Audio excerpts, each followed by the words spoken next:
बिस्मिल्लाहिर्रहमानिर्रहीम। आज का जो हमारा लेक्चर है वो लेक्चर नंबर 24 है और ये चैप्टर नंबर 7 है हमारी किताब का, जो मैंने आप लोगों को रिकमेंड की हुई है उसके अंदर ये सीरीज पैरेलल सर्किट का चैप्टर है इस नाम से। इस सर्किट के अंदर हम लोग जो है ना अब ऐसे सर्किट्स, इस चैप्टर के अंदर हम लोग ऐसे सर्किट्स पढ़ना चाह रहे हैं जिसके अंदर कुछ कंपोनेंट्स जो है वो सीरीज में होंगे और कुछ कंपोनेंट्स जो है वो पैरेलल में होंगे। इससे पहले जो हम लोगों ने दो चैप्टर के अंदर कंपोनेंट्स देखे थे वो या तो प्योरली सीरीज में थे या प्योरली पैरेलल में थे। तो हम लोगों ने देखा कि कुछ चीजों में हमें सीरीज सर्किट के अंदर एडवांटेज होता है और कुछ चीजों में हमें पैरेलल सर्किट में। और अगर हम एक कॉम्बिनेशन वाला सर्किट बना लें जिसके अंदर कुछ कंपोनेंट सीरीज में और पैरेलल में, तो वो ज्यादा एडवांटेजियस होता है, ठीक है, प्रैक्टिकली। तो अभी सबसे पहले हमें इस के अंदर काम क्या करना है कि जब भी हमें कोई भी सर्किट गिवन हो तो हमें उस सर्किट के अंदर सबसे पहले ये देखना होगा कि कौन कौन से कंपोनेंट सीरीज में है और कौन कौन से कंपोनेंट्स जो है वो पैरेलल में है। अब मिसाल के तौर पे जैसे अगर ये सर्किट मेरे पास गिवन है तो इसमें मुझे नजर आ रहा है कि ये सीरीज पैरेलल कॉम्बिनेशन है। इस सीरीज पैरेलल कॉम्बिनेशन के अंदर मैं यहाँ पर देख सकती हूँ कि 4 रेजिस्टर्स लगे हुए हैं जिसमें से R2 और R3 जो है वो मुझे पैरेलल कॉम्बिनेशन के अंदर नजर आ रहा है। तो सबसे पहले मैं क्या करूंगी, और R2 और R3 को पैरेलल कॉम्बिनेशन में से, यानी कि इसकी पैरेलल में जिस तरह से टोटल रेजिस्टेंस हम निकालते हैं, निकाल के इसको सिंप्लीफाई कर देंगे और इसकी जगह पर हम एक टोटल रेजिस्टेंस जो है वो यहाँ पर लिख देंगे। क्योंकि ये जो पैरेलल सर्किट की कॉम्बिनेशन है तो जो इसकी इक्विवेलेंट रेजिस्टेंस है वो हम जब यहाँ पर लिख देंगे तो अब हमें ये देखना है कि ये जो सर्किट जो बाकी बचा हुआ है हमारे पास वो कैसा है। तो अब मुझे ये नजर आ रहा है कि ये R1, R2, 3 और R4 के साथ में जो है वो क्या है, सीरीज में है। ये R2 3 बेसिकली इक्विवेलेंट रेजिस्टेंस है। 2 और 3 को जब आप पैरेलल सर्किट के रूल्स के अकॉर्डिंग जब आप उसको एड अप करेंगे, इक्विवेलेंट रेजिस्टेंस आएगी, वो R2 3 कहलाएगी। तो यहाँ पर आपको पहचानना कि कंपोनेंट्स कौन से सीरीज में है कौन से पैरेलल में है, तो ये जो है ना नहायत अहम है। अच्छा, इस सर्किट के अंदर जो है ना सबसे, जैसे अब यहाँ पर एक और एग्जांपल मैंने दी हुई है कि ये बहुत सारे, मैंने एक सर्किट डायग्राम बनाई, इसमें बहुत सारे कंपोनेंट्स यानी रेजिस्टर्स लगे हुए हैं, R1, R2, R3 और R4 और R5। तो अब हम सबसे पहले देखना पड़ेगा कि कौन कौन से कंपोनेंट्स जो है वो पैरेलल में है और कौन कौन से कंपोनेंट्स जो है वो सीरीज में। तो अब यहाँ पर अगर मैं गौर से देखूँ, ये R2 और R3 जो है इनकी एक लैग यहाँ इसके साथ में और इसकी दूसरी वाली लैग इधर इसके साथ ज्वाइन हो रही है। तो इसका मतलब है R2 और R3 पैरेलल के अंदर है। और इसी तरीके से अगर मैं R4 को देखूं तो R4 की ये वाली लैग R5 की इस वाली लैग के साथ में ज्वाइन हो रही है और ये कॉमन वायर है, ठीक है। अगर मैंने इसको आसानी के लिए मैं इस तरह से मैंने बना दिया ताकि आप लोगों को ज्यादा समझ आ जाए, इस सर्किट को पूरा एज इट इज बगैर सिंप्लीफाई किए मैं ऐसे भी ड्रॉ कर सकती हूँ। तो यहाँ से जो है ना ये अब मजीद मुझे क्लियर हो रहा है कि R2 R3 पैरेलल है और R4 और R5 पैरेलल। तो अब जब सब से पहले मैं इस सर्किट को सॉल्व करना शुरू करूंगी तो R2 और R3 को मैं जमा कर लूंगी according to the parallel circuit rules. इसी तरीके से R4 और R5 को मैं इक्विवेलेंट रेजिस्टेंस निकाल लूंगी। और अब यहाँ से मुझे पता चल रहा है कि R1, R2, 3, R4, 5 ये तीनों रेजिस्टर्स जो है वो सीरीज में है। तो ये जो सर्किट्स हैं ये अब जो है वो क्या हो सकता है, सीरीज के अंदर आ जाएंगे।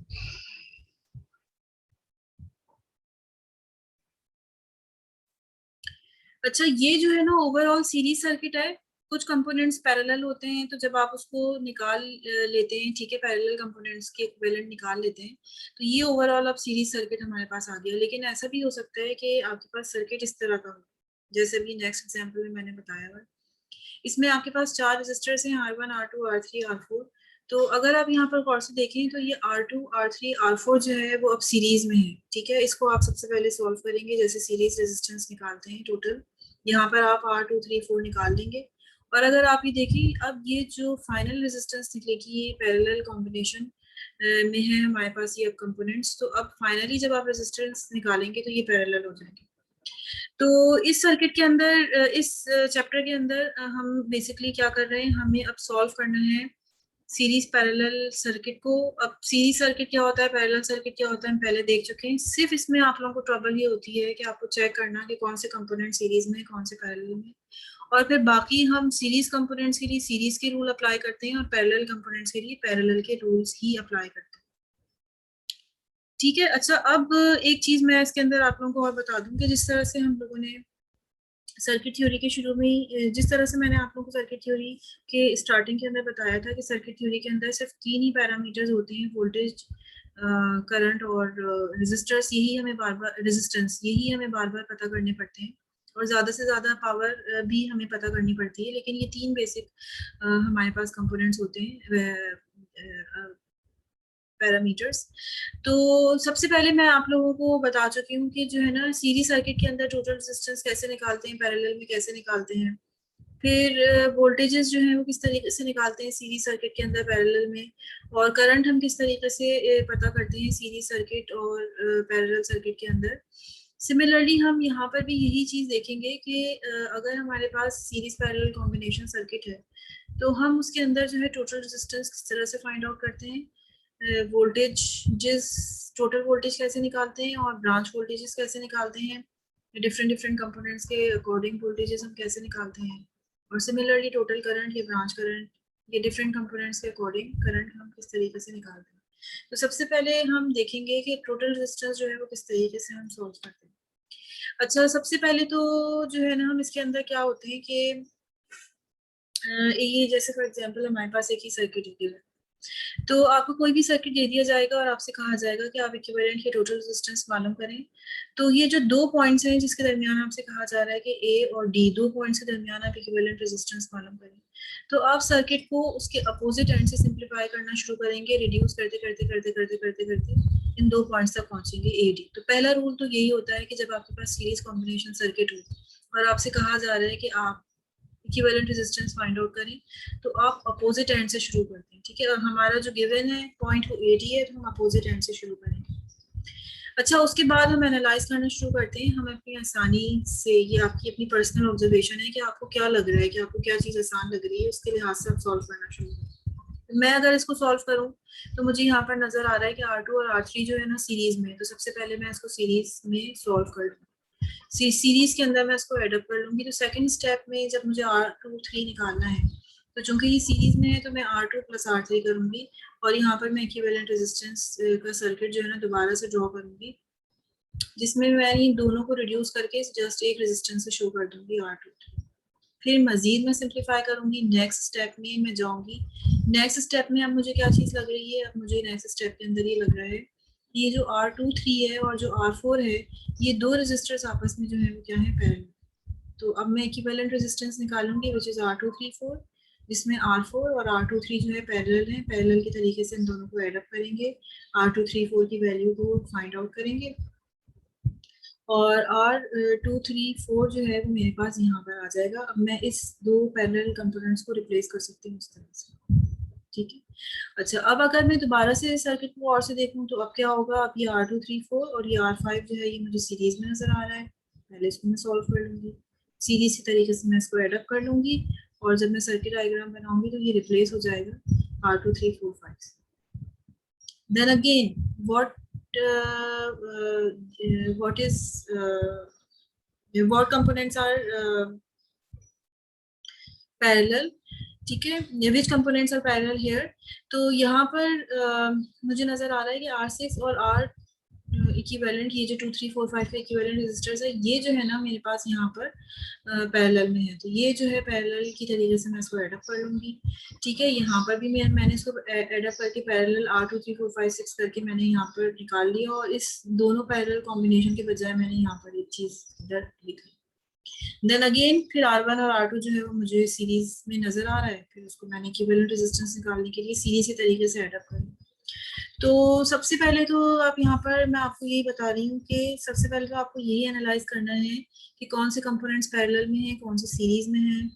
अगर आपको इक्विवेलेंट रेजिस्टेंस निकालनी है तो आप अपोजिट एंड से शुरू करते हैं, रेजिस्टेंस को डिटरमाइन करते हुए, रिड्यूस करते हुए, सर्किट को रिड्यूस करते हुए आप ए डी टर्मिनल की तरफ वापस आते हैं। ठीक है, तो ये जो है वो बेसिकली हमने एक एग्जांपल देखी, एक न्यूमेरिकल एग्जांपल भी देख लेते हैं।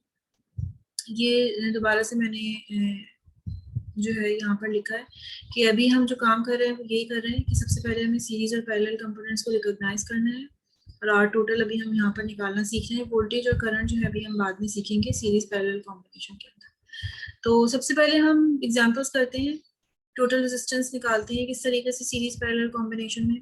तो ये आपके बुक की एग्जाम्पल 7.6 है। ये सर्किट आपको गिवन है, इसमें आपको टोटल रेजिस्टेंस मालूम करना है between the terminals A B, this terminal. तो सबसे पहला स्टेप यही है कि हम रिड्यूस करते हुए जाएंगे इस तरफ, इस डायरेक्शन के अंदर।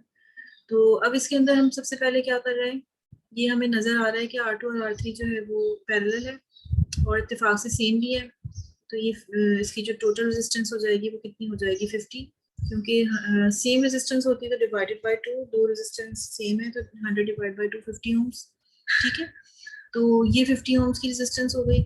चाहे तो आप इस वाले फॉर्मूले से डायरेक्ट निकाल लें। ठीक है, this is R2 and R3। जब आप सिंप्लीफाई करेंगे ये तरीका भी सही है और 50 ओम्स की रेजिस्टेंस इस फॉर्मूले से आ जाएगी। ये इस तरीके से भी आप निकाल सकते हैं। अच्छा, जब आपके पास इक्विवेलेंट रेजिस्टेंस आ जाए R2 3, तो अब हमें समझ में आ रहा है कि ये दोनों रेजिस्टर्स जो है वो सीरीज में है। इन दोनों को सीरीज के तरीके से ऐड अप कर देंगे तो this is total equivalent resistance 60 ohms. यही पूछा था आपसे।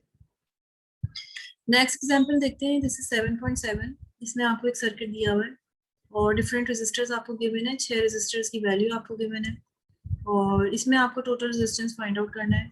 अब ये जो है ना, टर्मिनल्स में नहीं कहा हुआ है आपसे कि ए बी रेजिस्टेंस है या जो है कुछ भी है।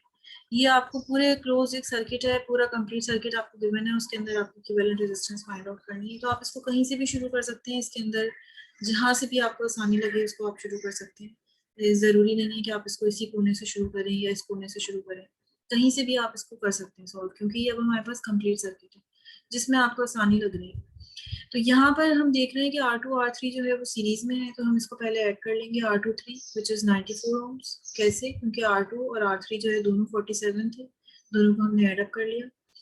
फिर सेकंड स्टेप में ये जब मेरे पास 94 ओम्स बन गया तो मुझे अब ये चीज नजर आ रही है कि अब मैं इसको कैसे सॉल्व करूँ। 94 ओम्स मैंने अभी यहीं पर रखा। अब मैंने क्या किया, R4 और R5 ये मुझे पैरेलल में लग रहे थे, इनको मैंने सिंप्लीफाई किया। R4 और R5 की वैल्यू मैंने ये देख लिया, R4 और R5 की वैल्यू क्या है। पैरेलल में किस तरीके से एड अप होंगे, इस तरीके से, और फिर सिंप्लीफाई करके इसकी वैल्यू मेरे पास कितनी आ गई 25। R6 की वैल्यू मुझे पता है 75। 25 और 75 यहाँ पर ये लगे हुए हैं। ये नजर आ रहा है मुझे कि ये दोनों सीरीज में। नेक्स्ट स्टेप में अब यही काम होगा कि R4 5 6 जो है वो सीरीज में जब लगे हुए तो उनको सीरीज में एडअप मैं करूंगी 25 एंड 75 100। सो R4 5 6 भी मेरे पास आ गया 100। ये सर्किट रिड्यूस होकर अब इस तरह से हो गया है।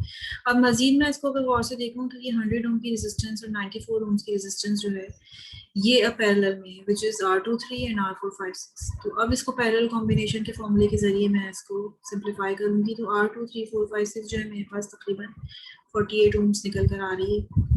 और ये मैंने आपको बताया भी था कि पैरेलल सर्किट के अंदर जो सबसे छोटी रेजिस्टेंस होती है, टोटल रेजिस्टेंस उससे भी कम निकलती है। तो मुझे अपना आंसर सही भी लग रहा है, 48 ओम्स। ठीक है, अभी 100 और 48 जो है अगर गौर से देखें लास्ट स्टेप में तो ये सीरीज में आ गए। तो लास्ट मेरा आंसर जो टोटल रेजिस्टेंस होगी, इक्विवेलेंट रेजिस्टेंस, वो हो जाएगी 148 ओम्स। या राउंड ऑफ कर दूं तो 158 ओम्स।